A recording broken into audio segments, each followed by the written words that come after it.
झणझणीत बेसन त्यासाठी साहित्य बघू शकता. त्यासाठी सर्वप्रथम काय करून मी घेतलेले कढई ठेवायची. साहित्य घेतलं होतं मी एक मोठा कांदा, हिरव्या मिरचीचं वाटण, लसूण झणझणीत होते त्याच्यासाठी मी कांदा बारीक करून घेतलेला आहे आणि कोथिंबीर, एक हिरवी मिरचीचं वाटण घेतलेले आहे, कोथिंबीर घेतलेली आहे, जिरं लसूण टाकूनच मी ह्याची कोथिंबीर काढलेली आहे, कढीपत्ता घेतलेला आहे, 2 चम्मच टाकलेली घेतलेला आहे आणि छान तेल गरम, छान टेस्टी होतं. तेल गरम झालं बघा. आता मोहरी चांगली तडतडून घ्यायची.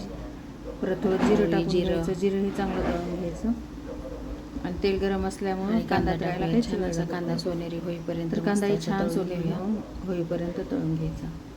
व्हिडिओ शेवटपर्यंत बघानंतर मी तुम्हाला शेवटी एक सांगणार आहे मी काय टाकल्यामुळे बेसन टेस्ट होते ते ऐकण्यासाठी व्हिडिओ शेवटपर्यंत टेस्ट लागते. आणि हिरवी मिरची जर केल्यानं वाटत तर त्याची आणखीनच छान लागते. चला तर मग आणि त्याच्यामध्ये थोडंसं शेवटी मी आणखीन काय टाकणार आहे ते पाहण्यासाठी व्हिडिओ शेवटपर्यंत बघा. आता याच्यामध्ये टाकायचं हिरवं वाटण, हिरव्या मिरचीचं बारीक करून घेतलं, छान तळून घेतले बघा. आता हिरव्या मिरचीचा ठेचा घालायला ह्याच्यामध्ये मी ना जिरे आणि लसूण टाकून ते बारीक वाटण करून घेतले मी. खूप छान लागते. भरपूर कांदा वगैरे आहे. छान ते गरम गरम भाकरी पोळीसोबत खायला खूप कांदा ते घेतलेला आहे छान परतून. पण हे पण परतून घ्यायचं, तळून घेऊ.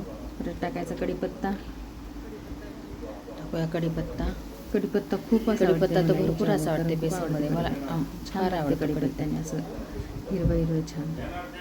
कोथिंबीर होते थोडी कमीच, पण कोथिंबीर घेतली. कढीपत्ता असल्यामुळे एवढं काय नाही टाकली जोडी. छान पूर्ण मिश्रण छान असं परतून घ्यायचं. चांगलं. आता नंतर टाकूया हळद टाकून घ्यायची छान आणि हळद घालूया, छान परतून घ्यायचं. थोडं चवीनुसार मीठ नाही वापरत आम्ही, शेंदे मीठच टाकतो. मीठाऐवजी शेंदे मीठ वापरतो आम्ही.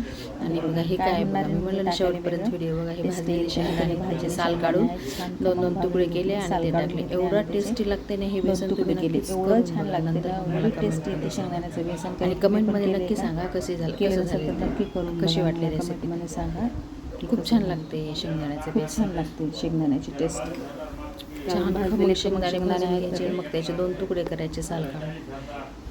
आणि बारीक करत नाही, दाताखाली येते तर ते छान लागते. त्याचे पाणी टाकून घेतले. पाण्याला आता पटकन होणारे 5 मिनिटात उकळा आलाय बघा. आता उकळा आले की असं आम्ही असंच हाताने टाकायचं. बेसन करून घेतो. तुम्ही कसं घेता? काही ठिकाणी घेतात की त्याची पेस्ट वगैरे करायची, काही ठिकाणी कसं ह्याची पेस्ट करतात आणि मग हाटून घ्यायचं. पण आमच्याकडे तसं नाही, पाण्याला उकळा आला असं वाटतं की आम्ही असं हाताने. तुमच्याकडे कसं हाटतात हे कमेंट करून नक्की सांगा.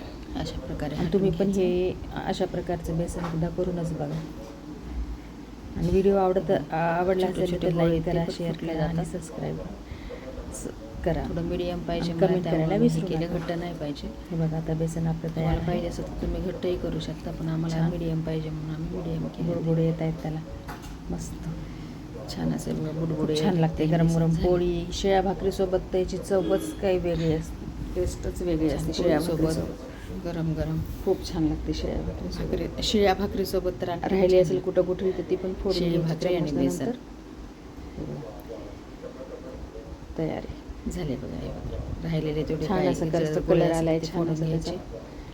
आणि आता हे बेसन छान हिरवगार मस्त कलर किती छान आला बघा त्याचा. आणि तुम्ही बघू शकता जास्त जाड पण नाही, बघू शकता तुम्ही, पतलंही नाही, जास्त घट्टही नाही, मीडियम. रेडी आहे बेसन जेवायला. चला तर मग झाले तयार बेसन, लोणचं, कांदा आणि पोळी. गरम गरम बेसन पोळी पण जेवायला.